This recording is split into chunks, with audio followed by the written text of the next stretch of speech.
우리가 함께 찬양했던 찬양 그 세 곡을 다 아시는 곡입니까? 모르시는 분들 계시죠? 네, 새로운 노래를 배울 때 어떠십니까? 네. 저는 뭐 노래 배우고 하는 거 좋은데 도저히 배울 수 없는 게 있더라고요. 그 랩은 도저히 배울 수가 없더라고요. 따라갈 수가 없더라고요.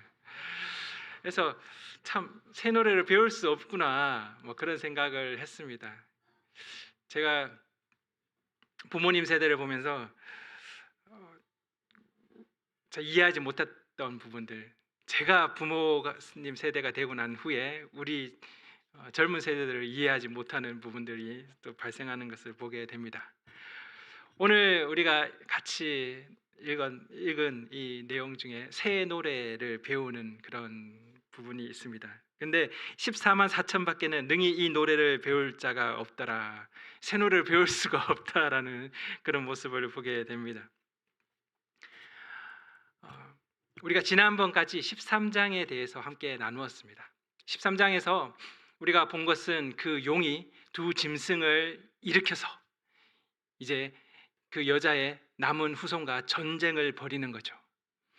미혹하고 또 죽이고 합니다. 그래서 짐승의 표 이야기도 지난주에 함께 나누었습니다. 궁금하시면 다시 보시면 되겠습니다. 죽음과 미혹과 그 박해와 시련, 그것들이 가득한 그런 13장의 모습입니다. 어둡죠. 지금 전쟁 전야 같은 그런 모습입니다. 그 가운데 이 사도 요한이 이야기하는 것은 인내와 믿음 그리고 지혜를 이야기를 했습니다. 이들이 거룩한 삼위를 흉내를 내고 있다. 그렇지만 이들은 진짜가 아니라는 거죠. 그 흉내내는 모습을 가지고 있을 뿐이라는 거죠. 거룩한 삼위가 아니라는 겁니다. 이들은 부정한 악의 삼위라는 것이죠. 이 사실에 격려를 얻게 됩니다. 하지만 그 암울하고 그 무거운 분위기는 계속되는 것이죠. 근데 14장으로 넘어가니까 완전히 대조적인 분위기가 분위기를 볼 수 있게 됩니다. 노래를 배우고 부르는 것이죠. 아니, 한가롭게 지금 노래를 지금 배우고 부를 그런 순간이냐고 그렇게 생각할지도 모르겠습니다. 이 13장과 14장을 연결해서 우리가 함께 살펴볼 수 있었으면 좋겠습니다. 먼저 오늘 본문에서 어린 양이 시온산에 섭니다. 그리고 14만 4천이 등장하게 됩니다. 그리고 새 노래를 부르는데 많은 물소리, 큰 우레소리, 검은 고 타는 것 같다라고 그렇게 묘사를 합니다. 이 땅에서 속량함을 받은 이들 외에는 능히 이 노래를 배울 자가 없다라고 이 노래에 대해서 이야기를 하고, 또 이 사람들에 대한 그 내용을 묘사를 하기를 4절에 여자와 더불어 더럽히지 아니하고 순결한 자다. 그리고 어디든 어린 양을 따라가는 자들이다. 처음 익은 열매다. 그리고 하나님과 어린 양에게 속한 자다. 그리고 거짓과 흠이 없는 자다. 이렇게 그 14만 4천에 대해서 묘사하고 있습니다. 우리 14만 4천을 가장 먼저 우리가 처음 등장한 곳이 계시록 7장입니다. 우리 7장 4절을 다시 한번 보겠습니다.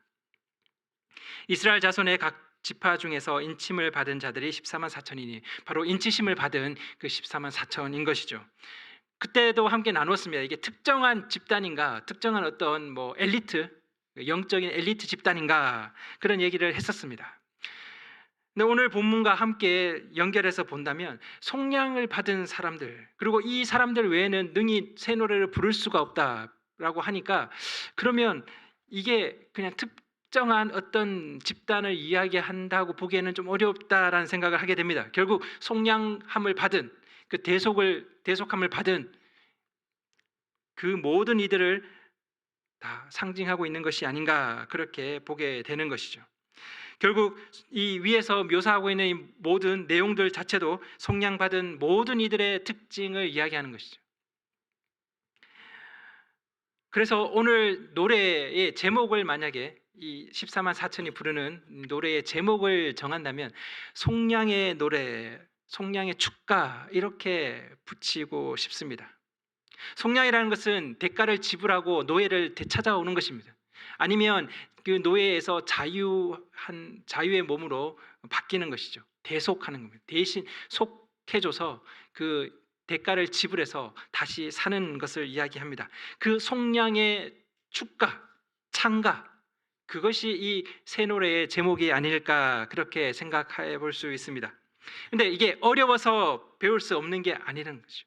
뭐 랩처럼 너무 빨라서 도저히 따라가지 못하는 것, 아니면 오늘 우리가 함께 부른 그 화려한 그 리듬을 박자를 따라가지 못하는, 뭐 그렇게 어려워서 못 부르는 것이 아니라 속량함을 받은 자가 부르는 축가라는 것이죠.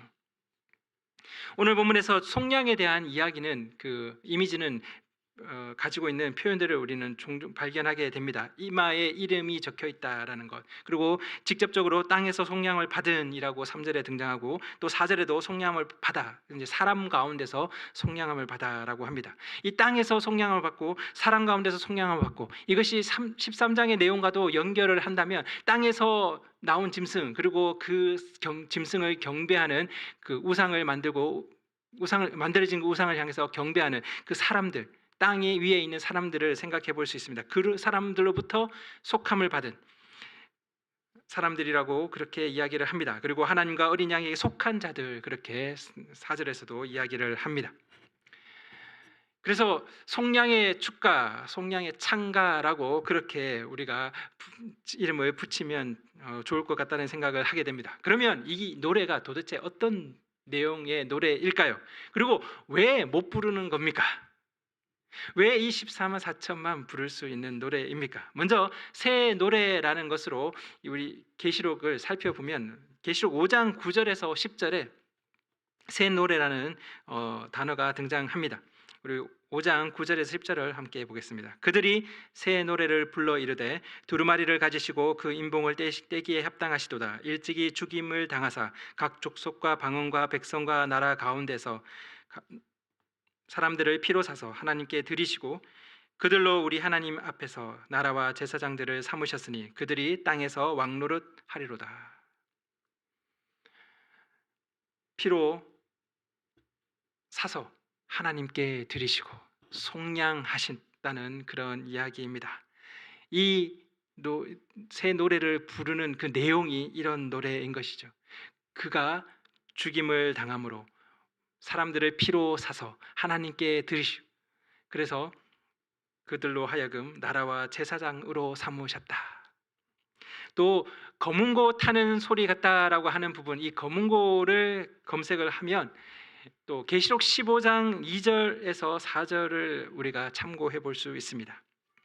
계시록 15장 2절에서 4절을 보시면 하나님의 검은고를 가지고 하나님의 종 모세의 노래 어린 양의 노래를 불러 이르되 주 하나님 곧 전능하신 이시여 하시는 일이 크고 놀라우시도다. 만국의 왕이시여 주의 길이 의롭고 참되시도다. 주여 누가 주의 이름을 두려워하지 아니하며 영화롭게 하지 아니하오리이까. 오직 주만 거룩하시니이다. 주의 의로우신 일이 나타났음에 만국이 와서 주께 경배하리이다. 경배의 그런 내용입니다. 모세의 노래, 어린 양의 노래를 불러 이르되 누가 하나님과 같겠습니까? 누가 주의 이름을 두려워하지 않겠습니까? 오직 주님만 진정한 주인이십니다 라고 고백하는 것이죠. 결국 경배의 노래입니다. 이 노래의 내용은 경배입니다. 하나님을 경배하라라는 것이죠. 하나님만을 높이라라는 것입니다. 그러면 당연히 왜 못 부르는지 알 수 있는 거죠. 그들은 하나님을 경배하지 않기 때문입니다. 그들은 지금 짐승을 경배하죠. 이 짐승이, 두 번째 짐승이 만든 첫 번째 짐승의 그 우상을 향해서 경배합니다. 결국은 용을 경배하는 것이죠. 하나님을 경배하지 않습니다. 그러니 하나님을 경배하는 노래를 부를 수가 없는 것입니다. 속량받은 이들 외에는 부를 수가 없는 노래인 것이죠. 왜냐하면 하나님이 주인이시다라는 고백이기 때문입니다. 그들은 용이 주인이죠. 그들에게는 첫째 짐승이 경배의 대상입니다.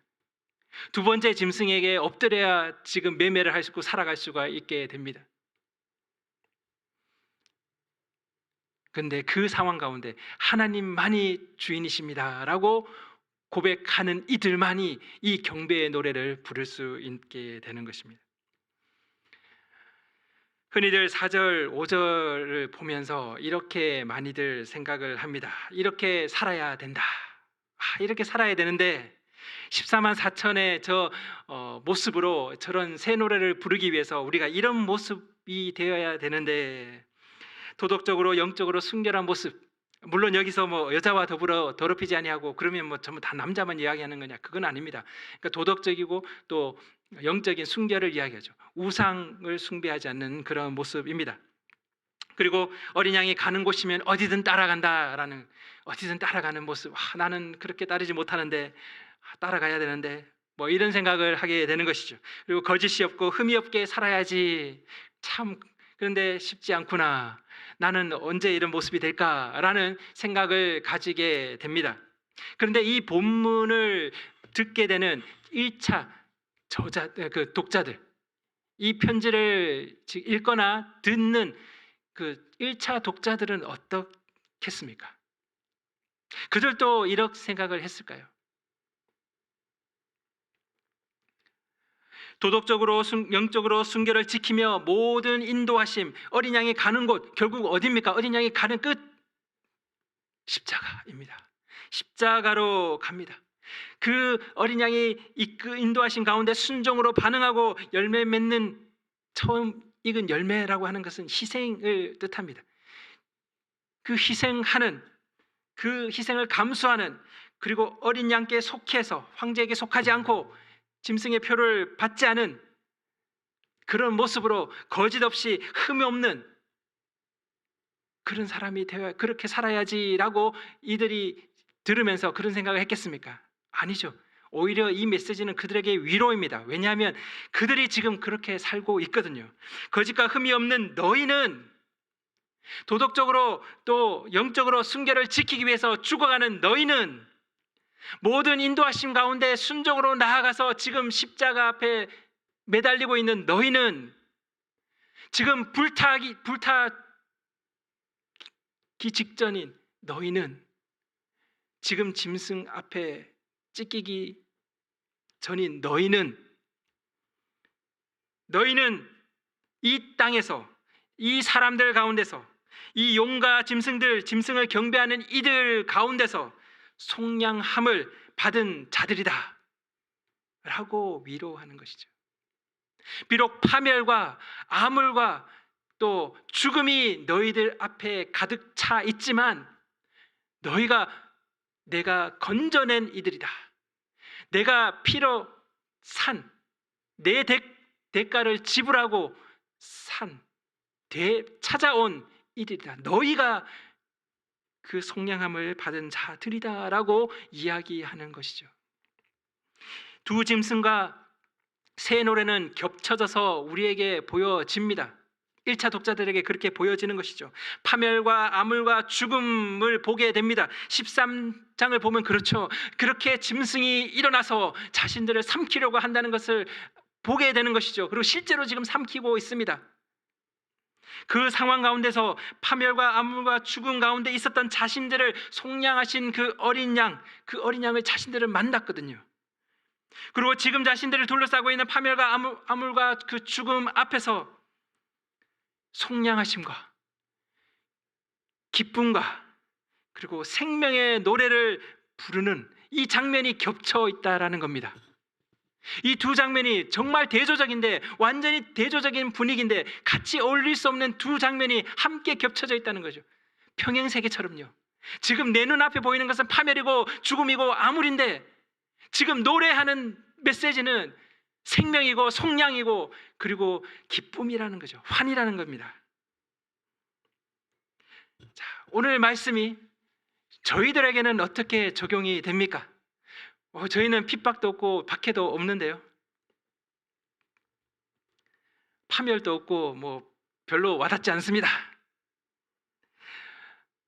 우리가 생각할 수 있는 것은 바로 십자가인 것 같습니다. 오늘이 고난주간 성금요일이어서가 아니라 우리는 날마다 어쩌면 이 십자가 앞에 서게 됩니다. 이 십자가는 이중적인 의미를 가지고 있습니다. 그 이미지를 가지고 있는 것이죠. 두 가지 이미지가 있습니다. 어떤 이미지를 가지고 계십니까? 십자가를 보시면 이 십자가에는 파멸이 있습니다. 죽음이 있죠. 암울함이 있습니다. 이 십자가에 예수님이 죽으시는 그 앞에, 그 발 앞에 우리가 지금 모여 있다라고 한번 생각해 보십시오. 물론 제자들 다 도망갔지만 그 앞에 서 있다고 생각하시면 좋겠습니다. 우리 눈에 보이는 것은 파멸이고 눈에 보이는 것은 죽음이고 암울입니다. 그런데 동시에 이 십자가가 주는 이미지가 있습니다. 바로 속량함입니다. 건져내심이죠. 대가를 지불하고 다시 사심입니다. 그리고 환입니다. 기쁨이죠. 그리고 생명입니다. 그것을 우리는 보게 되었죠. 십자가 앞에서 파멸과 암울과 죽음을 경험하게 됩니다. 내가 죽어야 되는 자리라는 것이죠. 내가 있어야 될 자리라는 것입니다. 내가 파멸당해야 되고 내가 암울함 가운데 들어가야 되고 내가 죽어야 될 자리에 지금 예수 그리스도가 있는 것입니다. 그로 말미암아 속량함이 우리에게 주어졌고 기쁨과 환희가 우리에게 주어졌고 또 생명이 우리에게 주어진 것입니다. 저 십자가가 우리의 모습이고 우리의 상황이고 우리의 존재고 우리의 운명이고 우리의 가치를 말해주고 있습니다. 십자가 앞에서 파멸과 암울과 죽음을 느끼지 못하는 이들은 그 앞에서 속량함과 또 기쁨과 생명을 경험할 수 없을 것입니다. 이 어둠과 매임을 아는 이들이 십자가에서 속량과 환희와 생명을 볼 수 있게 됩니다. 속량 받았기에, 대속 받았기에, 건져짐을 받았기에, 진정한 세상의 주를 알았기에 우리의 존재와 또 우리의 가치를 바로 보게 되었기에 다른 것들이 아닌 하나님을 경배하게 되는 것이죠. 핍박과 박해가 없어서 우리에게 파멸이 없는 것이 아닙니다. 우리에게는 암울이 없고 죽음이 없는 것이 아닙니다. 우리는 십자가 앞에서 파멸과 죽음과 암울을 늘 볼 수 있습니다. 그리고 그 앞에서 동시에 우리는 속량함과 그리고 기쁨과 생명을 보게 됩니다. 갈라디아서 2장 20절을 이렇게 말합니다. 내가 그리스도와 함께 십자가에 못 박혔나니 그런즉 이제는 내가 사는 것이 아니요 오직 내 안에 그리스도께서 사시는 것이라. 이제 내가 육체 가운데 사는 것은 나를 사랑하사 나를 위하여 자기 자신을 버리신 하나님의 아들을 믿는 믿음 안에서 사는 것이다 라고 그렇게 바울은 이야기합니다. 그리고 마태복음 10장 39절은 이렇게 말합니다. 예수님께서 자기 목숨을 얻는 자는 잃을 것이요 나를 위하여 자기 목숨을 잃는 자는 얻으리라. 십자가에서 이 말씀이 이루어진 것입니다. 이제는 내가 사는 것이 아니다. 파멸이죠. 죽음입니다. 그런데 이제는 산다고 합니다. 믿음 안에서 산다고 합니다. 바로 속량함이죠. 그리고 생명입니다. 오늘 본문에서 사절의 모습으로 살면 속량을 받는다. 이렇게 어린 양이 이끄는 어디든 따라가도록 노력합시다. 그렇게 고백합시다 라고 지금 요한이 메시지를 전한다기보다는 이 사절의 모습으로 사는 이들이여, 파멸과 암울과 죽음 가운데 걷는 이들이여, 너희가 속량과 환희와 생명을 노래를 부를 자들이다. 속량의 노래를, 기쁨의 노래를, 생명의 노래를 불러라 라고 지금 이야기하는 것이죠. 파멸의 길을 가고 있는데, 어둠의 길을 가고 있는데, 지금 암울한 상황 가운데 지금 빠져 있는 상황인데 그들에게 외치는 겁니다. 이제 속량의 노래를 불러라. 기쁨의 노래를 불러라. 생명의 노래를 불러라 라는 것입니다. 생명이 있어서 지금 기뻐서 기쁨의 노래를 불러라는 것이 아닙니다. 그들은 죽어가는 그 죽음 안에서, 그 앞에서 생명을 보았습니다. 그들은 파멸당하는 그 모습을 안에서 건져 주심을 보게 됩니다. 실제로 건져 주는 게 아니죠. 그들은 다 죽어가는데, 짐승의 표를 받지 않으므로 죽어가는데, 그들은 건져냄을 받았다라고 노래를 하는 것입니다. 우리의 삶은 어떻습니까? 예수님 믿어서 더 잘된 삶입니까? 더 행복해지는 삶입니까? 어린 양이 어디 가든 따라간다라고 하는데 어린 양이 어디로 가십니까? 십자가로 가시죠. 어디 가든 따라가면 우리가 갈 마지막은 십자가입니다. 네, 우리의 운명이죠. 우리의 원래 자리입니다. 네, 그 자리에 가보니 내가 아닌 예수가 서 있으신 거죠. 그러면서 우리에게 말씀하실 것 같습니다. 내가 너를 속량했다. 내가 너를 대가를 지불하고 되찾았다. 죽음에서 생명으로. 그래서 우리는 그 앞에서 생명의 노래를 부릅니다. 그 앞에서 속량의 노래를 부르는 것이죠. 그 앞에서 경배의 그 노래를 부를 수 있습니다. 로마 황제에게 무릎 꿇지 않는 그들이 이 노래를 부르는 것을 소망하는 것처럼 세상 가운데 무릎 꿇지 않는 우리가, 오직 하나님만을 경배하기를 고백하는 우리가 부를 노래인 것이죠. 세상은 우리 눈앞에는 파멸이 가득 차 있고 암울하고 어둠 가운데 있겠지만, 그 죽음이 우리 앞에 드려져 있겠지만 우리는 이 노래를 부른다라는 것입니다. 상황이 바뀌어서 부르는 게 아니고요, 천국 가면 부르는 게 아니고요, 지금 부르고 그 날에 하늘에서 불려질 것을 소망하는 것이죠. 이렇게 파멸을 마주한 이들이여 속량의 노래를 불러라 라는 이 메시지가 위로의 메시지가 되었으면 좋겠습니다. 같이 기도하겠습니다.